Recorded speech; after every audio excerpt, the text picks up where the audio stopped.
Je me demande bien pourquoi M. Cellou Dalein Diallo a attendu ce que moi j'appellerais la 25e heure pour venir se recenser. Il ne faut pas jouer à la provocation.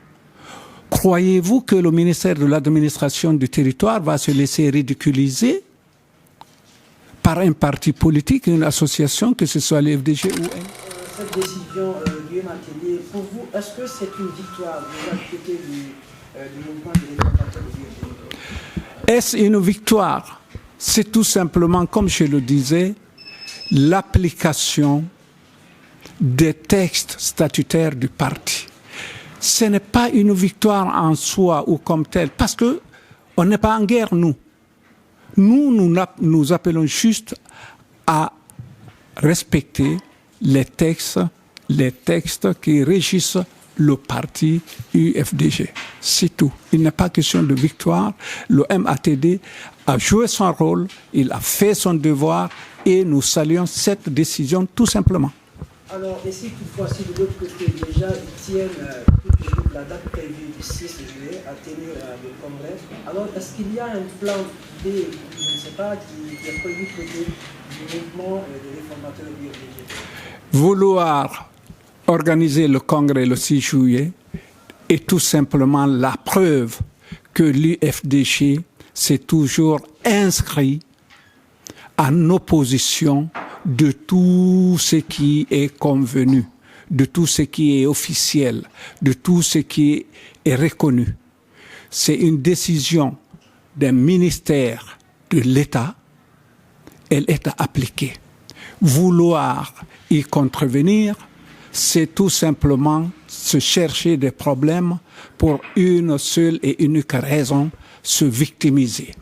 C'est-à-dire dire aux militants, c'est parce que c'est l'IFDG, parce que l'IFDG est de la Moyenne-Guinée, parce que c'est monsieur X, parce que c'est monsieur ou El Hadj Y. Tout simplement. La loi a parlé déjà auparavant, en demandant par une décision du tribunal de première instance de Dixine le 23 mai, de réintégrer M. Ousmane Gawal pour l'organisation du congrès. Qu'est-ce qui a empêché les FDG de le faire? La même justice a demandé à mettre fin à tous les conflits internes. Qu'est-ce qui empêche les cadres de l'UFDG qui sont là à créer des conflits, de nous faire appel ou de répondre plutôt à notre appel pour qu'on se retrouve autour de la table. C'est tout simplement vouloir tuer le parti. C'est eux qui veulent tuer le parti pour sortir par une victoire, mais de l'échec, parce qu'ils auront tout simplement échoué à sauver le parti. Ils veulent tout simplement accuser le mouvement des réformateurs et par là même accuser l'État en confondant les deux. Le mouvement des réformateurs est un mouvement interne à l'UFDG qui ne demande rien d'autre que le respect des textes. Alors, en tant qu'acteur politique et citoyen guinéen, quel regard apportez-vous sur le refus de M. Cellou Dalein Diallo de se faire licencier du côté de la Côte d'Ivoire? Parce que vous avez sûrement suivi cette affaire. Quelle lecture faites-vous? Je me demande bien pourquoi M. Cellou Dalein Diallo a attendu ce que moi j'appellerais la 25e heure pour venir se recenser. Il y a eu combien de semaines, combien de mois? Pourquoi il n'a pas été au premier jour? Là, il aurait très certainement bénéficié du soutien de l'opinion, non seulement nationale mais internationale, très certainement des interventions officielles s'il y avait refus. Une autre question, et ne soyons pas dupes, pourquoi le président de l'UFDG s'est pointé au lieu de recensement avec un huissier? Venir avec un huissier, c'est-à-dire qu'il y a déjà quelque chose qui est anticipé. Qu'on ne rend pas, si vous voulez, passez-moi l'expression, des idiots. On appelle l'huissier après coup, on ne vient pas avec. Voilà, les militants doivent comprendre. Il ne faut pas qu'on abuse davantage d'eux. S'il voulait se recenser, il venait tout seul avec ses papiers. Mais accompagné d'un huissier. Pourquoi? L'huissier se recensait? Voilà la question. Ils savaient donc, là il y a une manigance. D'accord. Est-ce que si, toutefois, si le Congrès se tient le 6 au ciel de l'UFDG, est-ce que vous serez? Comment voulez-vous? Ce ne sont pas les anges qui vont faire le congrès de l'UFDG. Il ne se fera pas entre ciel et terre ou dans une autre planète. Ça veut dire qu'il ne se fera pas tout simplement. La loi a parlé. Donc la loi va agir. Il ne faut pas jouer à la provocation.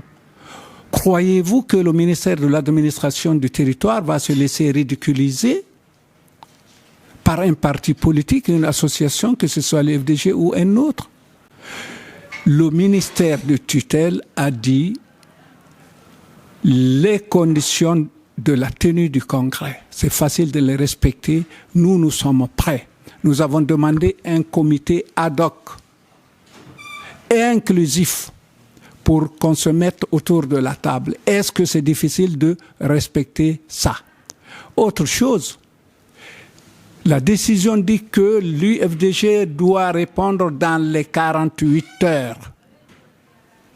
Croyez-vous qu'entre la décision de la justice et le 6 juillet, il n'y a que 48 heures?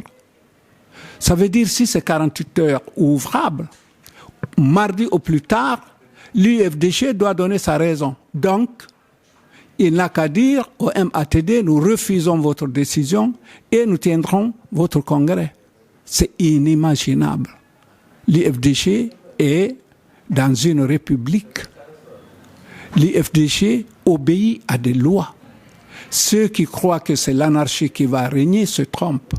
Ils enfoncent davantage le président du parti. Et ensuite, il y a une contradiction. Le président du parti a dit dans sa déclaration publique par audiovisuel que l'UFDG respectera les décisions de la justice. Mais que voit-on? Des personnes qui plastronnent, qui disent que non, nous ne respecterons pas, nous tiendrons notre congrès, le président Cellou Dalein est différent des autres Guinéens.